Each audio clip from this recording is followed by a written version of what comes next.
What's up, everyone, and welcome to the Security Weekly Review, where we recap all the security news from the last week. Oh, drat these computers. They're so naughty and so complex. I could pinch them. Like a phoenix emerging from the ashes. Caw-caw! Or just simply turning your servers back on. REvil is back! The REvil ransomware gang has fully returned and is once again attacking new victims and publishing stolen files on a data leak site. Since 2019, the REvil ransomware operation, aka Sota no Kibi, aka Gan Crab maybe, has been conducting attacks on organizations worldwide where they demand million-dollar ransoms to receive a decryption key and prevent the leaking of stolen files. While in operation, the gang has been involved in numerous attacks against well-known companies, including JBS, Co-op, TravelX, GSM, Law, Kenneth Cole, Grupo, Flurry, and others. REvil shut down their infrastructure and completely disappeared after their biggest caper yet, a massive attack on July 2nd that encrypted 60 managed service providers and over 1,500 businesses using a zero-day vulnerability in the Kaseya VSA remote management platform.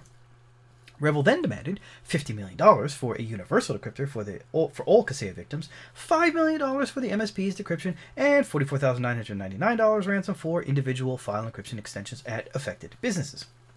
This attack had such wide-ranging consequences worldwide that it brought the full attention of the international law enforcement to bear on the group. Likely feeling pressure and concerns about being apprehended, the REvil gang suddenly shut down on July 13, 2021, leaving many victims in a lurch with no way of decrypting their files.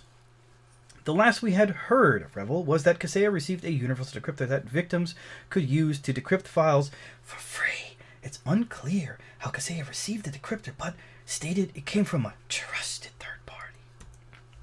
After the shutdown, researchers and law enforcement believed that REvil would rebrand as a new ransomware operation at some point. Wrong! However, much to their surprise, the REvil ransomware gang came back to life this week under the same name. On September 7th, almost 2 months after the disappearance, the Tor payment negotiation and data leak sites suddenly turned back on and became accessible. A day later, it was once again possible to log into the Tor payment site and negotiate with the ransomware gang. All prior victims had their timers reset, and it appeared that their ransom demands were left as they were when the ransomware gang shut down in July. However, there was no proof of new attacks until September 9th, when someone uploaded a new REvil ransomware sample compiled on September 4th to VirusTotal. We have now seen further proof of their renewed attacks, as the ransomware gang has published screenshots of stolen data for 2 new victims on their data leak site. In the past, REvil's public representative was a threat actor known as Unknown, who frequently posted at hacking forums to recruit new affiliates or post news about the ransomware operation. On September 9th, after the return of the ransomware operation, a new representative, simply named REvil, had begun posting at hacking forums claiming that the gang briefly shut down after they thought Unknown was arrested and servers were compromised. Based on claims, Kaseya's universal decryptor was obtained by law enforcement after they gained access to some of REvil's servers, but maybe not. Bleepy Computer has been told by numerous sources that REvil's disappearance surprised law enforcement as much as everyone else. A chat between what is believed to be a security advisor and REvil paints a different story, with a REvil operator claiming they just simply took a break. While we may never know the real reason for the disappearance or how Kaseya obtained the decryption key, what is most important is to know that REvil is back to targeting corporations worldwide. With their skilled affiliates and ability to perform sophisticated attacks, all network admins and security professionals must become familiar with their tactics and techniques. We move on to phishing. Salesforce email service used for a phishing campaign? No way! Cybercriminals are using Salesforce's mass email service to dupe people into handing over credit card numbers, credentials, and other personal information in a novel phishing campaign that highlights the threats to corporate networks that can come from whitelisted email addresses. According to a recent blog post from email security service provider Perception Point, the bad actors are sending phishing emails via the Salesforce email service by impersonating the Israel Postal Service in a campaign that has targeted multiple Israeli organizations. Mass email gives users the option to send an individual personalized email to each recipient, thus creating the perception of receiving a unique email, created especially for you. Slavotsky and Golderman wrote, spoofing attempts of Salesforce are nothing new to us. Attackers spoof emails from Salesforce for credential theft. It's a typical example. In this case, the attackers actually purchased and abused the service, knowing that most companies use this service as part of their business and therefore have it whitelisted and even allowed in their SPF records. Therein lies a key issue raised by the phishing campaign. Most email security services are unable to detect attacks using Salesforce's legitimate platform because they blindly trust that Salesforce is a safe source, even at the point of whitelisting the service's IP addresses to streamline email processes, they wrote. While Salesforce's recommendation is to whitelist their entire IP range, this creates a vulnerability in your company's network, the Perception Point analyst wrote. Creating this type of whitelist is essentially ignoring the fact that the platform might be used for malicious purposes. By creating such a whitelist, one is basically creating a hole in one's organizational security that such emails can sail straight through. When users receive such emails, they are unable to distinguish that the email was sent via a mass email platform. Shlomi Levin, Perception Point's co-founder and CTO, told eSecurity Planet that given how whitelisting a trusted source can result in security breaches, it is essential to employ a zero-trust attitude combined with a strong filtering mechanism to any content that enters the organization, no matter the source, email collaboration tools, or instant messaging. In this case, bad actors sent the victim's email via the Salesforce email service purportedly from the Israeli postal service, telling the recipient that a package had been held up because the shipping fees hadn't been paid. The email was sent from what Perception Point said is the standard sender of all Salesforce.com emails. The phishing email contains a link automatically redirecting the victim to a spoofed website of the Israeli Postal Service that prompts the user to enter credit card details. The user is then redirected to another page which requires verification through an SMS code. North Korean hackers breach prominent defectors' accounts in targeted attack. In a multilingual social engineering attack, North Korean hackers broke into several accounts of a prominent defector and used their access to send a malicious document to a contact working on DPRK issues, an NK News investigation found.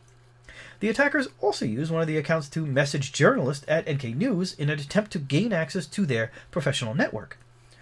After compromising an email account of North Korean defector Kang Mi-jin, the founder of a well-connected consulting firm focused on DPRK research, the hackers reset some of her passwords and gained access to Kang's accounts on Twitter, Facebook, and LinkedIn. Over the course of several weeks, the attackers engaged other North Korea experts with retweets and comments before sending a password-protected malicious RAR archive to at least one of Kang's Facebook friends. Senior security researcher Seong-Tzu Park at Kaspersky said the attack may have been launched by Scarcraft, a hacking group linked to the DPRK that is also known as Venus 121. According to Park, the archive that the attackers sent contained a Microsoft Word file named North Korea's Recent Situation and Our National Security. The password on the RAR archive aimed to prevent antivirus scanners from examining the file, he explained. When opened, the Word document attempts to launch a malicious macro, which then tries to load additional code from cloud storage service Microsoft OneDrive. Historically, this group has heavily counted on private cloud services such as OneDrive and has been targeting diplomats and individuals related to North Korean affairs. He told NK News. Unfortunately, the OneDrive link was already offline when he checked the malicious document. In a separate report published on Tuesday, cybersecurity firm EST Security linked the attack to Operation Spy Cloud, a spear phishing campaign attributed to North Korea in early 2020. The researchers also found links to Blue Light, a piece of malware used in the recent months-long watering hole attack against Daily NK website. After using Kang's Facebook account to send the malicious document as a RAR archive, a format not commonly used in South Korea, the hackers promised to send an uncompressed doc or HWP file via email. In total, at least 4 of her accounts using different passwords across different platforms were compromised. This is crazy, Kang told NK News when discussing the attack. One target of the campaign, NKNet Executive Director Yoon Kyung-kwan, said the hackers congratulated her on a new job and tried to flatter her into opening a document she was asked to provide feedback on. But odd word choices tipped her off that something was wrong. It's astonishing how much effort this attacker went through to impersonate Kang, Kwong said. We move on to patches.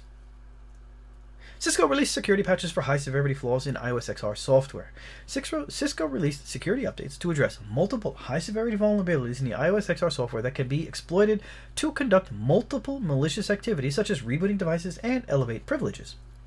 The most severe of these vulnerabilities is a DOS issue tracked as CVE 2021-34720 with a CVSS score of 8.6. A remote unauthenticated attacker can exploit this bug to exhaust the device packet memory and trigger a DOS condition. The flaw resides in the IP service level agreements, responder, and two-way active measurement protocol implemented in the Cisco IOS XR software. An attacker can trigger the flaw by sending a specific IP SLA or TWAP packets to an affected device. A vulnerability in the IP service level agreements, responder, and two-way active measurement protocol features of Cisco iOS XR software could allow an unauthenticated remote attacker to cause device packet memory to become exhausted or cause the IP SLA process to crash, resulting in a denial of service or DOS condition. Reads the advisory. This vulnerability exists because socket creation failures are mishandled during the IP SLA and TWAP processes. An attacker could exploit this vulnerability by sending specific IP SLA and TWAP packets to an affected device. A successful exploit could allow the attacker to exhaust the packet memory, which will impact other processes such as routing protocols or crash the IP SLA process. Another severe bug addressed by Cisco is an iOS XR software arbitrary file read and write vulnerability tracked as CVE 2021-34718 with a CVSS score of 8.1. The flaw resides in the SSH server process of Cisco iOS XR software. It can allow an authenticated remote attacker to overwrite and read arbitrary files on the local device. Cisco also patched two other high-severity privilege escalation bugs, respectively tracked as CVE 2021-34719 and CVE 2021-34728, and a denial of service issue tracked as CVE 2021-34713 that impacts ASR 9000 routers family. The IT giant also fixed 7 medium-severity flaws in iOS XR software. We move on to attacks, vulnerabilities, and updates. Millions of Microsoft web servers powered by vulnerable legacy software. Now that sounds about right, doesn't it? Boasting a market share of 12.4%, Microsoft Internet Information Services is the third most popular suite of web server software, used to power at least 51.6 million websites and web applications worldwide. When it comes to security, most web servers running the latest versions of IIS will generally be in good shape. While Microsoft keeps the newer versions relatively safe by releasing security updates and vulnerability hotfixes, older IIS versions from 7.5 downwards are no longer supported by the company, and like other types of outdated server software, all legacy versions of Microsoft IIS suffer from numerous critical security vulnerabilities. This means that any website that runs on an unsupported IIS version is a lucrative target for threat actors, allowing them to easily infiltrate such sites, inject them with dangerous malware, and steal their visitors' data, including login and payment information. With that in mind, we at Cybernews, or people at Cybernews, decided to find out how many web servers are still powered by discontinued versions of Microsoft IIS, making them sitting ducks for cyber criminals.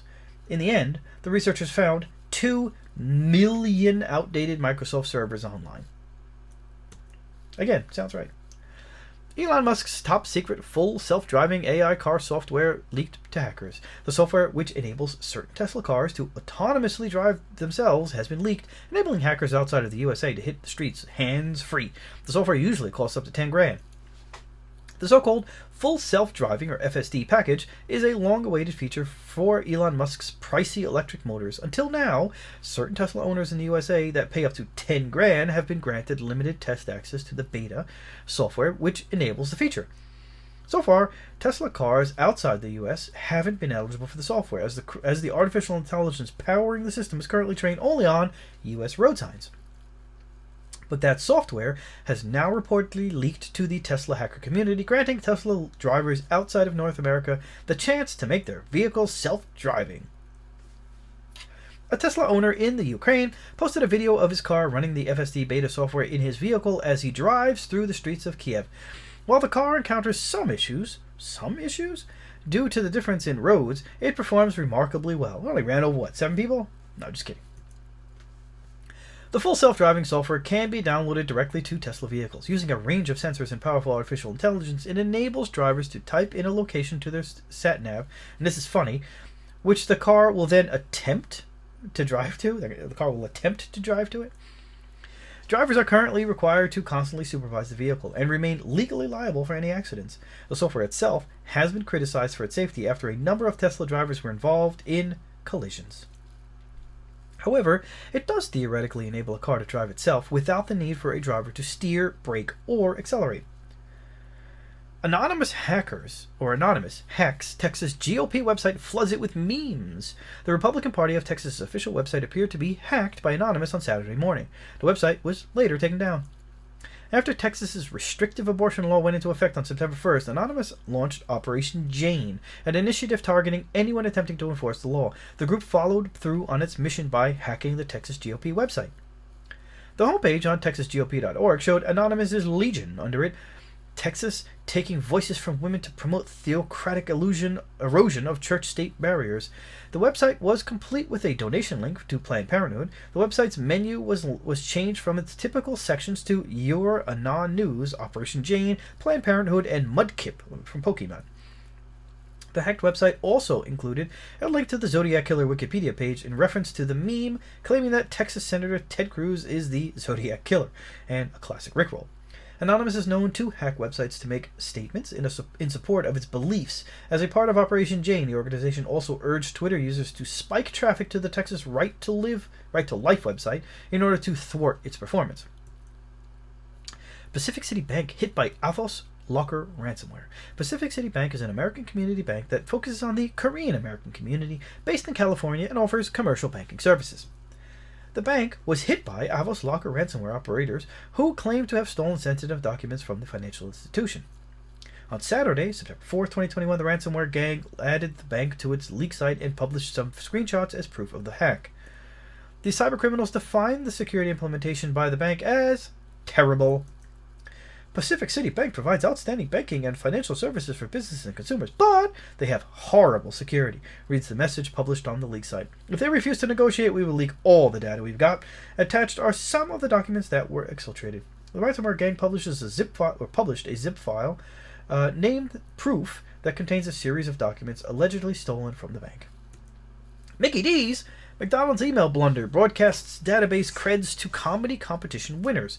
McDonald's customers who won a prize draw competition got more than they hoped for after the burger chain emailed them login credentials for development and production databases used to power the campaign. The first person to report the blunder to McDonald's, startup founder Connor Gregg, told the Register it's a bit weird, adding that code strings containing the credentials looked as if they had been formatted into the email by accident. One of the chain's most recent promotions was a Monopoly-themed giveaway. Diners collected tokens with their burgers and typed promotional codes printed on them into McDonald's website. Mackie D's would then email them saying whether they'd won something or not. Talking it through with El Reg on a video call, the one-time Hewlett-Packard engineer, Greg from above, said he recognized the code above the email body text as a Windows Azure database connection string. Info spilled includes database name, username, and password, along with having persist security info set to true instead of false. Now, McDonald's insisted in a statement that the credentials it emailed to an unknown number of customers were only for a staging database. The burger chain failed to respond when asked what the UK production username and password pair were for. It also asserted that no customer data was exposed, which seems a bold assertion to make when the database was clearly linked within an email marketing campaign. Microsoft CISA urged mitigations for zero-day RCE flaw in Windows. Both Microsoft and federal cybersecurity officials are urging organizations to use mitigations to combat a zero-day remote code execution vulnerability in Windows that allows attackers to craft malicious Microsoft Office documents. Microsoft has not revealed much about the MS-HTML bug tracked as CVE 2021-40444 beyond that it is aware of targeted attacks that attempt to exploit this vulnerability by using specially crafted Microsoft Office documents, according to an advisory released on Tuesday. However, it's serious enough that the Cybersecurity and Infrastructure Security Agency, CISA, released an advisory of its own, alerting users and administrators to the vulnerability and recommending that they use the mitigations and workarounds Microsoft recommends. The vulnerability allows an attacker to craft a malicious ActiveX control that can be used by a Microsoft Office document that hosts the browser rendering engine, according to Microsoft. Customers should keep anti-malware products up to date, though those who use automatic updates don't need to take action now, Microsoft said. For enterprise customers who manage updates, they should select the detection build 1.349.22.0 or newer and deploy it across their environments, the company added. Workarounds for the flaw include disabling the installation of all ActiveX controls in Internet Explorer, which mitigates a potential attack, according to Microsoft. This can be accomplished for all sites by updating the registry. The company said in its advisory previously, installed ActiveX controls will continue to run, but do not expose this vulnerability. However, Microsoft warned organizations to take care when using the registry editor because doing so incorrectly can cause serious problems that may require you to reinstall your operating system. Use registry editor at your own risk, the company advised. Now, I'd go one step further, as I did in my daily on this, and say, why not just remove Internet Explorer altogether until it's fixed? There are plenty of other good browsers out there, whether it's Chrome, whether it's Firefox, whether it's Safari. So why would you keep Internet Explorer if there's a known flaw there, or try to hack your registry? Now, this is, of course, if your IT will allow it. If you happen to be working for a company that has the kind of restrictive permissions on your individual devices, but it's an option. And it might be an easier option that's not going to jam up your registry and make you have to reinstall the entire operating system. But I digress. TeamTNT's new tools target multiple operating systems. The TeamTNT malware pushers have a slew of new toys with which to wreak havoc. Multiple shell bash and batch scripts, open source tools, a cryptocurrency miner, an IRC, and more that have inflicted more than 5,000 infections globally as antivirus tools struggle to catch up with the newest malware. TeamTNT really started becoming very active last year and was connected to the installation of cryptocurrency mining malware on vulnerable Docker containers. Trend Micro has also found that the group attempts to steal AWS credentials to propagate on more servers, and Cato Security contributed the more recent discovery of TeamTNT targeting Kubernetes installations. Earlier this week, cybersecurity researchers from AT&T Alien Labs published a report on the group's latest campaign dubbed Chimera. The threat group is carpet bombing multiple operating systems and applications with its new kit. According to Alien Labs, infection statistics on the command and control C2 server used in Chimera suggest that TeamTNT has been running the campaign for about 1.5 months since July 25th. Unfortunately, all of these new tools mean that antivirus products, for the most part, aren't detecting the malware yet. As of August 30th, 2021, many malware samples still have zero antivirus detections, and others have low detection rates, according to the report. In other words, the Chimera campaign has largely gone unimpeded as it's infiltrated victims' networks, using its new open-source tools to steal usernames and passwords from infected machines and target a range of operating systems. Alien Labs said that the Chimera campaign has a similar focus to older TeamTNT campaigns, namely stealing cloud systems credentials, using infected systems for cryptocurrency mining, and abusing victims' machines to search and spread to other vulnerable systems. TeamTNT typically uses open source tools for its dirty work. For example, in January, it was using the detection evasion tool LibProcessHider to hide its malware under Linux by using the ID preloader. A partial list of the tools TeamTNT are using include MassScan and PortScanner to search for new infected candidates, LibProcessHider for executing their bot directly from memory, 7Z to decompress downloaded files, B37K4K Shell, which is a PHP web administrator that can be used to control infected systems, and Lasagna, an open source application used to retrieve passwords from multiple apps and multiple web operating systems that are stored on a local computer, including from Chrome, Firefox, Wi-Fi, OpenSSH, and various database programs. Personal information of 7 million Israelis available for sale. A threat actor that goes online with the moniker Sangansil claims to have stolen the personal information of 7 million Israelis, roughly 80% of the Israeli citizens, from the City4You website. The hacker is offering the data for sale, but did not disclose the price for the complete archive. Israel's National Cyber Directorate is investigating the alleged security breach. The threat actor added that it has successfully infiltrated a number of municipalities, but according to an initial investigation, the leaked document contained old data. As a proof of the hack, Sangansil published images of the stolen documents, including Israeli identity cards, driver's licenses, and tax bills. Hackers leaked passwords for 500,000 Fortinet VPN accounts. A threat actor has leaked a list of almost 500,000 Fortinet VPN login names and passwords that were allegedly scraped from exploitable devices last summer. While the threat actor states that the exploited Fortinet vulnerability has since been patched, they claim that many VPN credentials are still valid.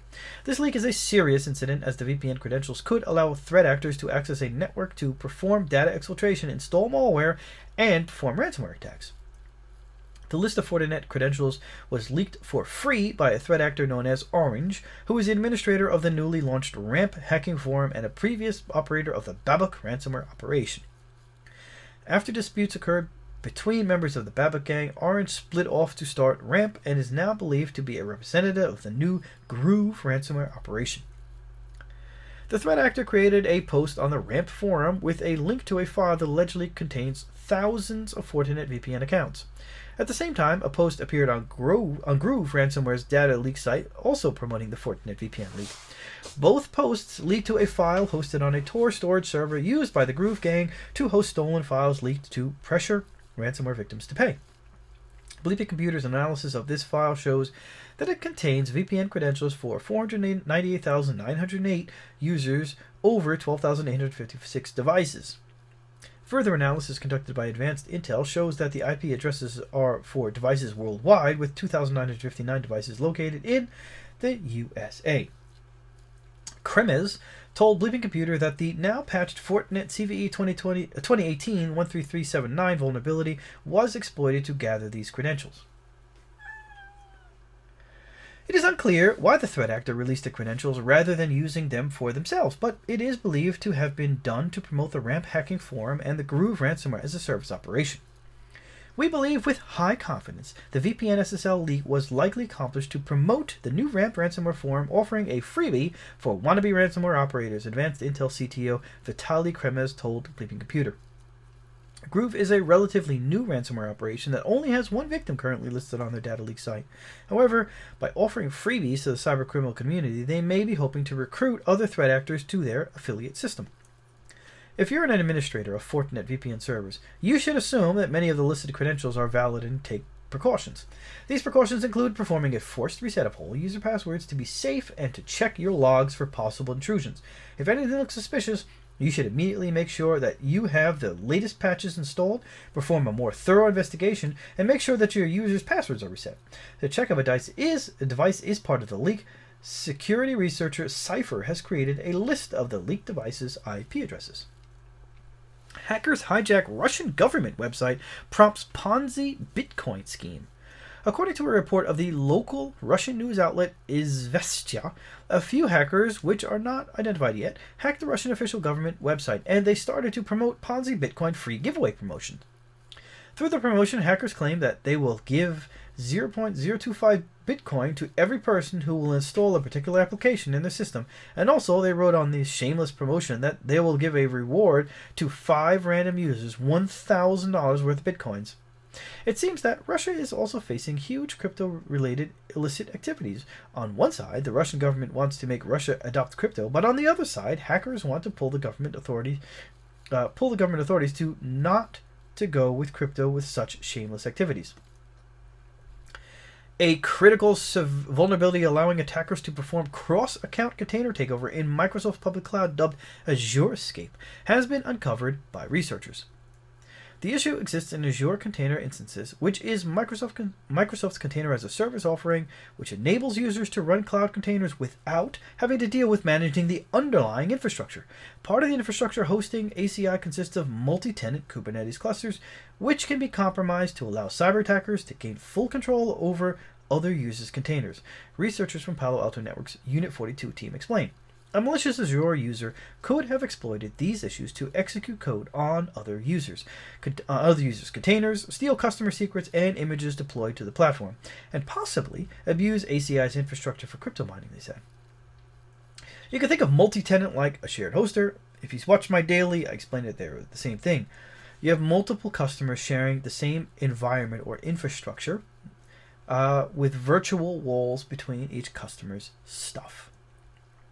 If you run Kubernetes, be careful to whom you send your service account tokens. Anyone who receives a token is free to use it and masquerade as its owner, researchers noted. Token thieves are likely to be very interested in the permissions of their stolen tokens. In short, the Azurescape exploit worked like this. Deploy an image exploiting CVE 2019-5736 to ACI.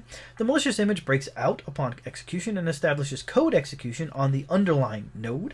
On the node, monitor traffic on the kubelet port 10250, and wait for a request that includes a JWT token in the authorization header.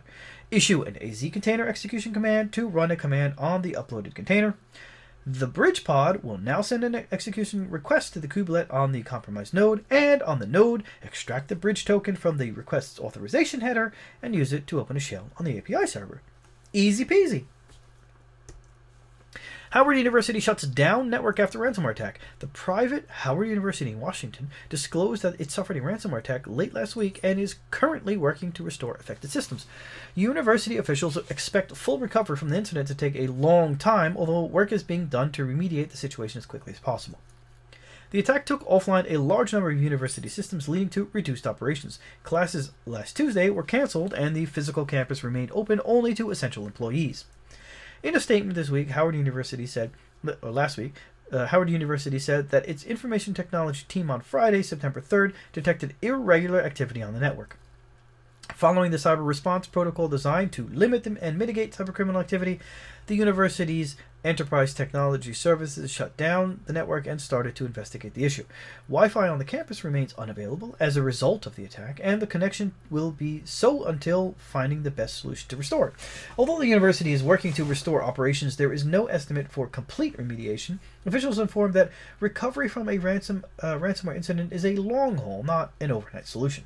The university has taken additional steps to increase the protection of all sensitive personal research and clinical data against unauthorized encryption.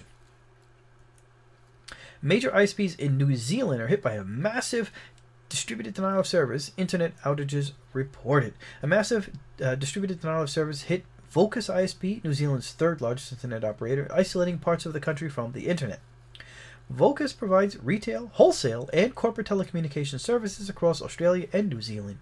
Vocus offers data network services such as internet, dark fiber, IP-WAN, unified communications, and telephony and cloud services to mid, large, and corporate businesses direct, and also acts as a wholesaler. According to a network status update, the attack took place on Friday, September 3rd, and the outage lasted 30 minutes. The attack caused a widespread outage that had a significant impact on the customers, most of which are working from home due to COVID-19 restrictions. However, the outage was not directly caused by the distributed denial of service, but by the response of the internet provider. New Zealand's third largest internet provider, Vocus New Zealand, said on Friday its response to a cyber attack temporarily triggered a widespread internet outage, reported the Reuters. The company said its systems blocked a distributed denial of service attack on one user, but in doing so caused some Vocus customers in the country's largest cities, Auckland, Wellington, Christchurch, to suffer outages. Zoho Manage Engine Password Manager 0-Day gets a fix amid attacks. A critical security vulnerability in the Zoho Manage Engine Add Self-Service Plus platform could allow remote attackers to bypass authentication and have free reign across users' Active Directory and cloud accounts. The issue, CVE 2021-40539, has been actively exploited in the wild as a 0-day, according to the Cybersecurity and Infrastructure Security Agency. Zoho issued a patch on Tuesday, and CISA warned that admins should not only apply it immediately, but also ensure, in general, that Add Self-Service Plus is not directly accessible from the internet. The issue affects builds 6113 and below. The fixed version is 6114. The Zoho Manage Engine Add Self-Service Plus is a self-service password management and single sign-on solution for Active Directory and cloud apps, meaning that any cyber attacker able to take control of the platform would have multiple pivot points into both mission-critical apps and the sensitive data and other parts of the corporate network via Active Directory. It is, in other words, a powerful, highly privileged application which can act as a convenient point of entry to areas deep inside an enterprise's footprint for both users and attackers alike. Ultimately, this underscores the threat posed to internet-facing applications, Matt Dahl, principal intelligence analyst at CrowdStrike, noted. These don't always get the same attention as exploit docs with decoy content, but the variety of these web-facing services gives actors lots of options. This isn't Zoho's first 0-day rodeo. In March 2020, researchers discovered a 0-day vulnerability in Zoho's Managed Engine Desktop Central, an endpoint management tool to help users manage their servers, laptops, smartphones, and more from a central location. New SOVA Android Banking Trojan is rapidly growing.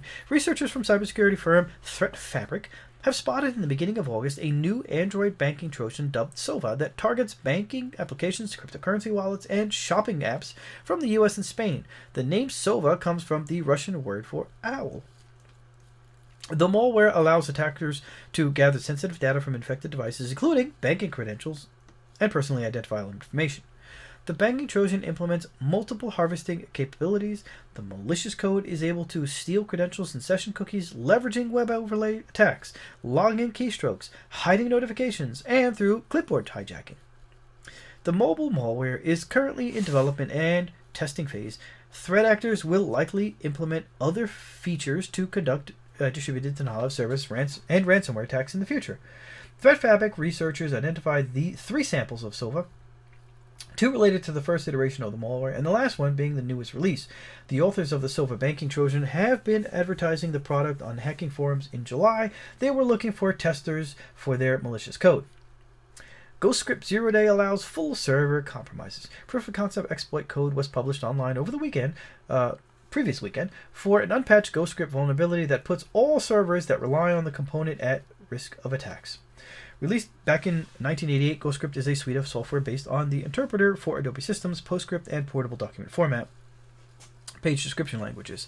Its main purposes are the rasterization or rendering of such page description language files for the display or printing of document pages, and the conversion between PostScript and PDF files.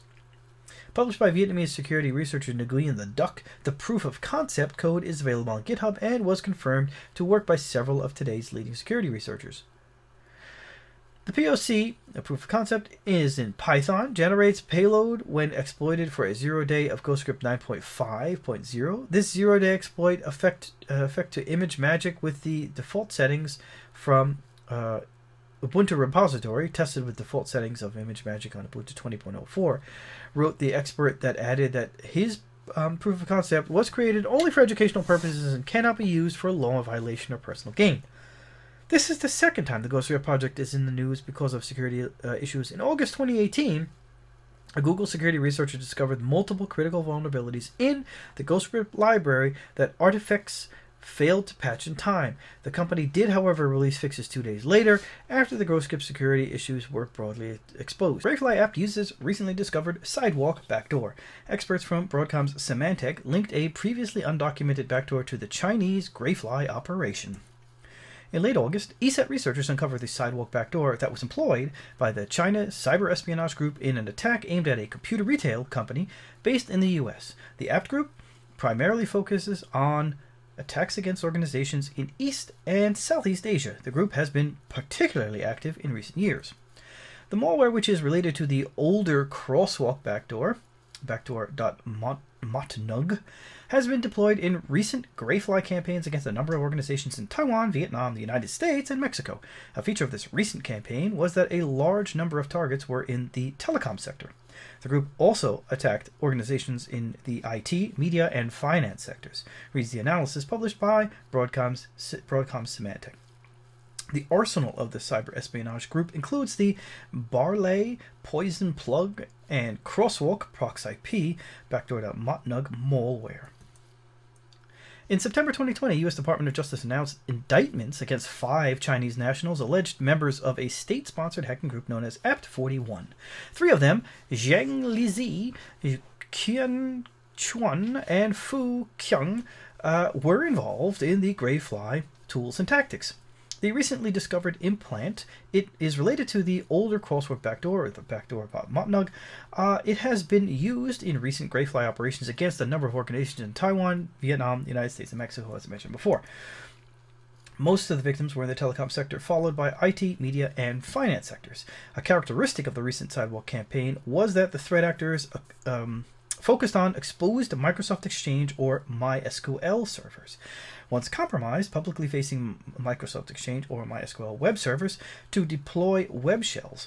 The attacks spread laterally across the target network and leverage additional backdoors to maintain persistence and exfiltrate sensitive data. In at least one attack, the suspicious Exchange activity was followed by PowerShell commands used to install an unidentified web shell. Following this, the the malicious backdoor was executed, continues the analysis. After the installation of the backdoor, the attackers deployed a custom version of the credential dumping tool Mimikatz. This version of Mimikatz has been used previously in Grayfly attacks. Symantec attributes the recent attacks to the Sparkling Goblin app, which I did an episode on in the recent past, which is believed to be under the umbrella of the China-linked Winty, or also known as the Apt41 apt group. Jenkins project attacked through Atlassian Confluence vulnerability. Jenkins, a leading open source automation server, announced on last Saturday, that its deprecated Confluence server was successfully attacked through the Confluence CVE 2021-26084 exploit, something that US Cybercom warned of in a notice in previous weeks. Now, this was in my daily, so this is just recap of what I shared with you in that daily. In a statement, Jenkins documentation officer Mark White explained that the affected server was taken offline and the team is investigating the impact of the issue. At this time, we have no reason to believe that any Jenkins releases, plugins, or source code have been affected. Thus far, in our investigation, we have learned that the Confluence CVE 2021-26084 exploit was used to install what we believe was a Monero miner in the container running the service, White wrote. From there, an attacker would not be able to access much of our other infrastructure, but much is not zero, much is more than zero. Confluence did integrate with our integrated identity system, which also powers Jira, Artifactory, and numerous other services. Wade added that there is no indication that any developer credentials were taken during the attack, but that they cannot assert otherwise and are therefore assuming the worst. Jenkins said that until it reestablishes a chain of trust with our developer community, it will be preventing releases. Every account password has been reset, and the Jenkins infrastructure team has permanently disabled the Confluence server. The team has also rotated privileged credentials and taken measures to reduce the scope of access across their infrastructure. We are working closely with our colleagues at the Linux Foundation and the Continuous Delivery Foundation to ensure that infrastructure which is not directly managed by Jenkins project is also scrutinized. In October 2019, we made the Confluence server read-only, effectively deprecating it for day-to-day use within the project. At that time, we began migrating documentation and changelogs from the wiki to GitHub repositories. That migration has been ongoing, with hundreds of plugins and many other documentation pages moved from the wiki to GitHub repositories. So, where did they leave it on? Why did they leave it on? They left it on to perform this migration of the wiki from the Confluence to the GitHub repositories.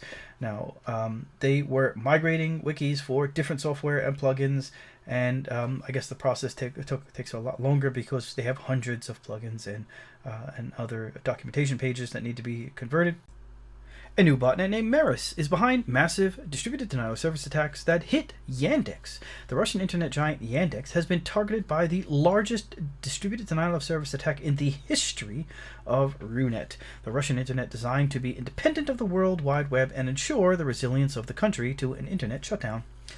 The record magnitude of the massive distributed denial of service attack was also confirmed by the U.S. company Cloudflare, which specializes in the protection against such kinds of attacks. Curiously, Yandex, in partnership with third-party security firms, provides its customers a distributed denial of service attack protection. The attack peaked at the unprecedented rate of 21.8 million requests per second. Alexander Lyman, CEO of Kratar Labs, a Yandex partner that provides distributed denial of service protection, revealed that the distributed denial of service attack was launched by a new distributed denial of service botnet tracked as Maris, Latvian word for plague. GitHub finds 7 code execution vulnerabilities in tar and npm CLI. GitHub security team has identified several high-severity vulnerabilities in npm packages tar and npm CLI/arborist used by npm CLI. The tar package receives 20 million weekly downloads on average, whereas Arborist gets downloaded over 300,000 times per week. The vulnerabilities affect both Windows and Unix-based users, and if left unpatched, can be exploited by attackers to achieve arbitrary code execution on a system installing untrusted npm packages. Between July and August this year, security researchers and bug bounty hunters Robert Chen and Philip Papert identified arbitrary code execution vulnerabilities in the open source Node.js packages tar and Arborist. On discovery of these vulnerabilities, the researchers privately notified NPM via one of GitHub's bug bounty programs. Some of these issues may result in arbitrary code execution even if you're using ignore scripts to prevent the processing of package lifecycle scripts. GitHub security team thanked both Chen and Papord for their responsible disclosure and awarded them a total bounty of $14,500 for their efforts in keeping GitHub safe and secure. NPM, owned by GitHub, is also prompting developers to fix these vulnerabilities ASAP in a tweet. Developers should upgrade their tar dependency versions to 4.4.19 or 5.0.11 or 6.1.10 and upgrade Arborist version 2.8.2 to patch the vulnerabilities. For NPM CLI version 6.14.15 and version 7.21.0 or newer, they contain the fix. Additionally, Node.js version 12, 14, or 16 come with a fixed tar version and can be safely upgraded to, according to GitHub. We move on to other security news. Ragnar Locker gang threatens to leak data if victim contacts law enforcement. The Ragnar Locker ransomware gang is adopting a new technique to force victims to pay the ransom. The operators threaten to leak stolen data if the victims contact law enforcement agencies. If you're not working with them, you just contact them. The group announced its new strategy with a message on its darknet leak site. The gang also extend the threat to victims that will request the help of data recovery experts and professional negotiators. The ransomware operator states, professional negotiators hired by the victims are not interested in the commercial success of their clients. In the past, Ragnar Locker gang hit high-profile organizations such as Japanese gaming firm Capcom, aviation giant Dassault Falcon, and chip maker A-Data. In November, the U.S. Federal Bureau of Investigation issued a flash alert to warn private industry partners of an increase of the Ragnar Locker ransomware activity following a confirmed attack from April 2020. Now, the report contains other technical details about the ransomware and provides the following recommendations to mitigate the threat.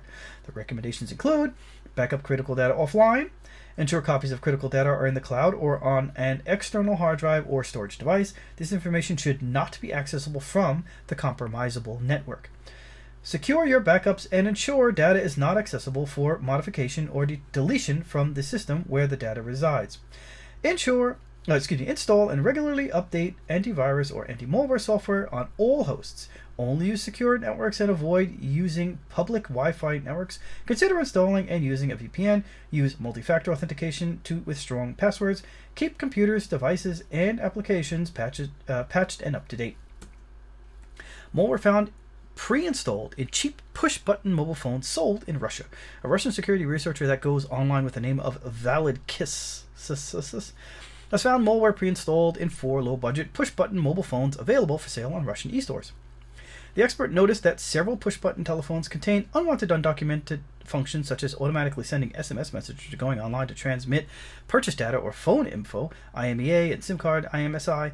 The researcher spotted a built-in Trojan that sends paid SMS messages to short numbers in some models. Other devices contain a backdoor that sends incoming SMS messages to the attacker's server. All the remote servers contacted by the devices were located in China.